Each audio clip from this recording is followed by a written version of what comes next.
For Halloween, our costumes this year are Wirt and Greg from Over the Garden Wall, and I'm so excited to show you this cape that I made for my boyfriend for his Wirt costume.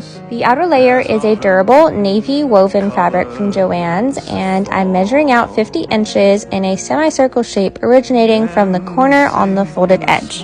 And also measuring for the neckline a little bit over 8.5 inches and marking that as well. With the fabric folded, I cut out both of the semicircles, and after a try-on, realized that darts would be needed for the neckline. The lining is a fleece fabric, also from Joann's, and I'm using the same pattern as the outer layer to cut that out and mark darts. First, I sewed the two side edges together, and then pinned and sewed the bottom edge. Before turning the cape inside out, I also sewed the darts on both layers. For the collar, I'm just creating a base rectangle and then rounding off the edges on the top. Then I sewed the two layers together, cut some darts around the rounded edges, and then it was time to sew the collar to the cape. And then hand sewed on these gorgeous gold buttons that I also got from Joann's, and mocked up a pattern for the button clasp at the top. After watching a tutorial, I figured out how to use this handy dandy little foot to create buttonholes with ease, and here's how the clasp turned out. Here's a close-up of the details with the buttons, and I'm super happy with how this turned out, considering it only took me a few hours to make.